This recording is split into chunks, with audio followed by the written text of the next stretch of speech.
Serial killers, unsolved mysteries, at least 16 documented deaths. This isn't a horror movie script, it's the real history of the Cecil Hotel. It's a place so soaked in tragedy, people say the darkness has stained the very walls. For decades, it was a magnet for the macabre. Then in 2021, it closed to the public and was converted into an affordable housing complex, making it impossible for anyone to just walk in. Tonight, that changes. We got access, and we're about to step into the dark corridors that have earned this place the title of the world's most haunted hotel. The Cecil Hotel is more than just a building on Main Street in Los Angeles, it's a monument to misery. This place is where the American dream came to die over and over again. When it opened back in 1924, it was grand, a beautiful symbol of LA's bright future, but then the Great Depression hit, and the neighborhood around it, Skid Row, started to creep in. The Cecil went from luxury destination to a transient hotel, a last stop for the desperate and a hunting ground for the depraved. Our goal tonight isn't just to gawk at the tragedies. We want to understand them.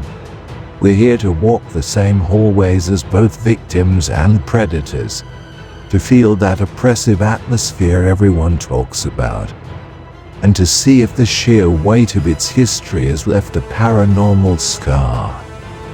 I've got my gear, I've got the case files, and honestly, I have a serious sense of dread.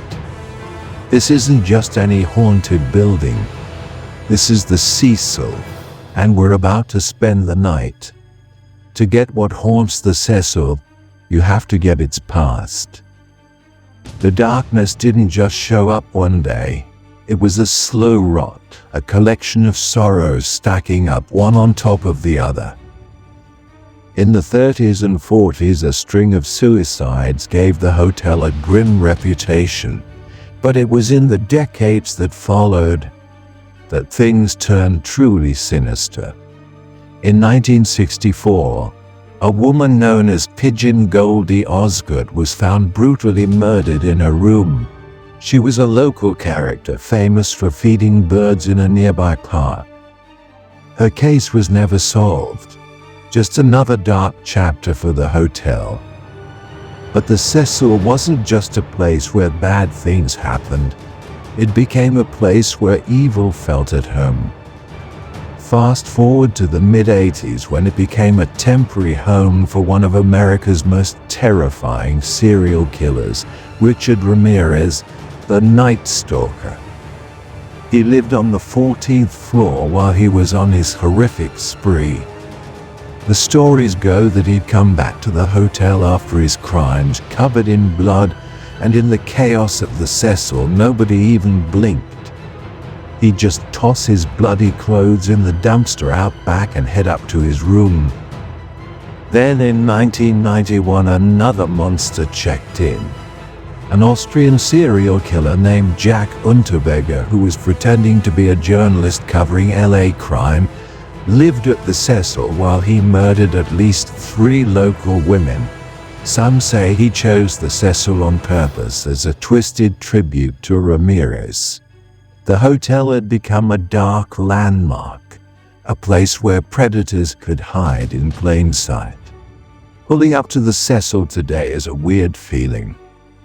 That iconic vertical sign is still there, a fixture of the LA skyline, but the entrance is different. Since its conversion to a housing project, there's no check-in desk for tourists. Just the stark reality of its new life. It was actually put up for sale in early 2024, so its future is up in the air again. For now, though, it's home to hundreds of people, many trying to build a better life off the same streets the hotel looms over. Walking through the doors, you can still see hints of the old grandeur in the lobby. The marble floors, the ornate details, they're all still here, but they feel like relics in a museum of sadness. The air is thick, Not just old building thick, it feels tired, weighed down. As we head for the elevators, you can't help but think about who rode in these exact cars before us. The hallways are long, narrow, and so quiet it's unnerving. Every creak of the floor, every distant noise from another room seems to echo with history. Our room is basic, stripped of any hotel fanciness. But we're not here for the minibar. We're here for the stories. We're here for the ghosts. As the sun goes down, a different vibe starts to settle in. The city noise fades and the building starts to speak in its own quiet, unsettling way. Of all the dark stories the Cecil holds, none has gripped the public quite like the tragic and bizarre death of Elisa Lam in 2013. She was a 21-year-old Canadian student traveling down the West Coast and vanished while staying here. The last time anyone saw her was in a chilling elevator surveillance video that went viral. If you've seen it, you can't forget it. Elisa is acting erratically, peeking out of the elevator, hiding in the corner, pressing all the buttons and gesturing wildly at someone or something in the hallway that isn't there. It is 4 minutes of pure dread. For weeks, nobody knew what happened. Then people staying at the hotel started complaining about the water. The pressure was low, and it had a strange, foul taste. A maintenance worker went up to the roof to check the huge water systems. He opened the heavy lid on one of the tanks and made a horrifying discovery. Elisa Lam's body was inside. The mystery just got deeper. How did she get to the roof? It was a locked, alarmed area.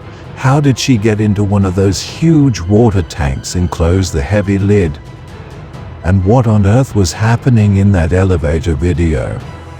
The official cause of death was accidental drowning, possibly related to a bipolar disorder. But for so many people, that explanation just doesn't add up.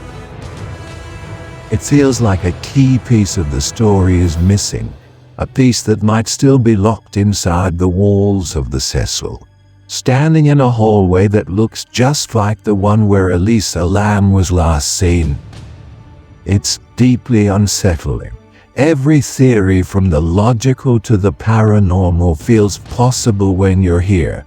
What do you think really happened to her?